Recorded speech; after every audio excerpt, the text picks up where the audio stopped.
तो अपन ने चैप्टर 5 कल स्टार्ट किया था और अपन पढ़ चुके थे एसिड बेसिस सॉल्ट्स के बारे में, जो जनरल अपने कंपाउंड्स काम आते हैं डेली लाइफ में। और उसके बाद हमने पढ़ी थी neutralisation reaction.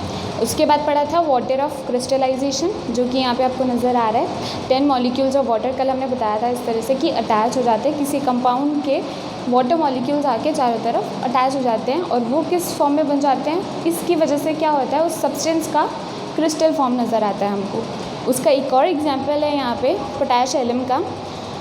10 water molecules are in crystalline form in sodium carbonate salt, इसकी बात कर रहे हैं। नेक्स्ट है एग्जाम्पल दे रखा है एक और, ठीक है, you can have a look at it. Next we are going to read about the different theories about acids and bases, यानी this theories will describe you कि which substance are acid and which substance will behave as base. So there are 3-4 थियरीज। Why 3-4 theories are there, like पहले एक theory discover हुई, उसके बाद उसमें कुछ फॉल्ट्स नज़र आने लगे, तो उसके बाद दूसरी थियरी बनी, उस तरह से उसमें भी कुछ फॉल्ट नज़र आए। तो ऐसे करके 3-4 theories are there and we have to read all of them. So first theory is RNS theory, which says, as you can see here in the dark words, those substances which give hydrogen ion when decomposed in water are called acids.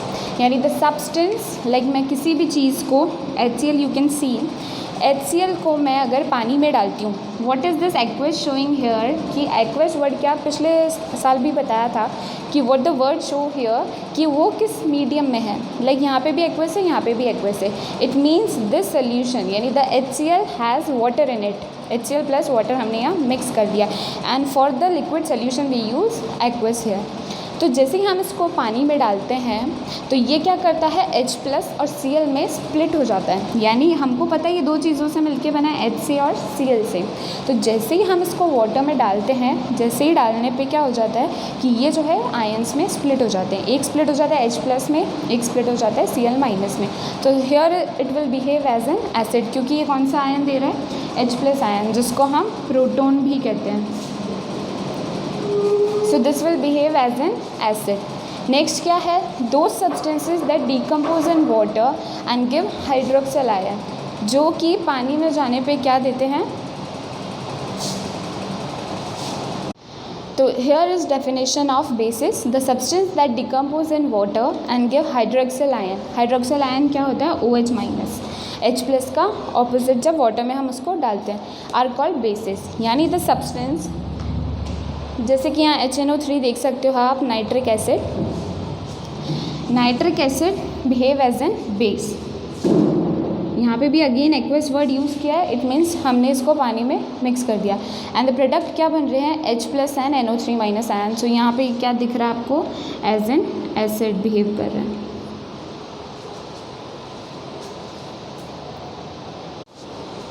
सो यहाँ पे क्या नज़र आ रहा है, HNO3 nitric acid है, जिसको हमने पानी में डालने पे हमें क्या नज़र आ रहे हैं, H plus and NO3 minus ion. Here again it is a proton.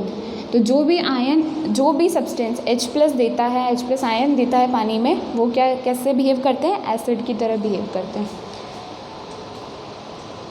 तो कुछ एग्जाम्पल और दे रखे हैं यहाँ एसिड्स के, H2SO4 sulphuric acid, acetic acid CH3COH and carbonic acid H2CO3, ये सब किसकी तरह बिहेव करें, all these are acids because they give H plus ion. कैसे आयन देते हैं पानी में, H plus ion. Here free proton which means hydrogen ion, इसको क्या बोला जाता है, प्रोटोन बोला जाता है। It is the most reactive, so it reacts with water and remains in the form of hydronium ion. तो जैसे ही वो H प्लस, HCl से जो H प्लस रिलीज़ होता है, वो वाटर में जाके क्या करता है, वो वाटर के मॉलिक्यूल से जाके अटैच हो जाता है। यहाँ हमने H2 भी डाला था, अब ये H प्लस आयन जो निकल रहे हैं धीरे धीरे HCl किससे बाहर, वो जाके किससे अटैच हो जाते हैं, H2O से, और H प्लस और H2O कनेक्ट होके क्या बना लेते हैं, H3O प्लस। जैसे कि लास्ट ईयर पढ़ा था, इस एरो के दोनों तरफ चार्जेस क्या होने चाहिए, बैलेंस होने चाहिए। तो यहाँ पे आपको दिख रहा है, यहाँ पे +1 चार्ज है, यहाँ 0 चार्ज है, यहाँ +1, तो अपना चार्ज भी बैलेंस है, ठीक है, और पूरी इक्वेशन भी बन रही है। सम एसिड्स, अब इस पे एक और चीज़ है कि डिपेंड करता है कि ये H+ आयन सब में से इक्वल अमाउंट के नहीं निकलते हैं। लाइक HCl है, वो एक किस तरह का एसिड है, स्ट्रॉन्ग एसिड है।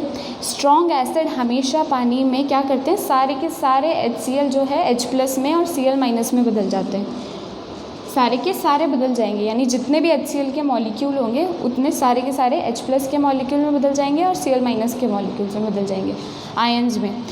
बट होता क्या है, कभी कभी कोई अगर वीक एसिड है, ठीक है, जैसे एसिटिक एसिड है, उस दौरान क्या होता है कि जितने यहाँ पे एसिड होगा उतने के उतने आयन स्प्लिट नहीं होंगे, उससे हमेशा कम ही होंगे, क्योंकि वो किसकी तरह बिहेव कर रहा है, वीक एसिड।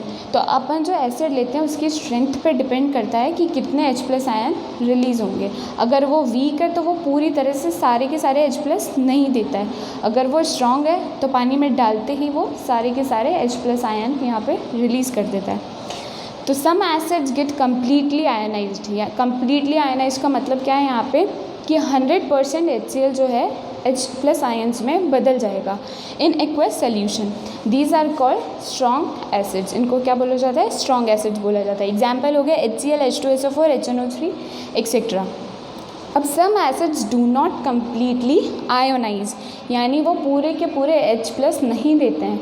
कुछ कंपाउंड क्या होगा, जैसे CH3COOH की बात है, तो कुछ कंपाउंड तो H+ दे देंगे और कुछ CH3COOH भी रहेंगे प्रोडक्ट में, इसलिए वो क्या होता है, कम्प्लीटली आयनाइज नहीं होते हैं, यानी ये सारे के सारे इसमें नहीं बदलते, कुछ हिस्सा CH3COOH का भी रह जाता है।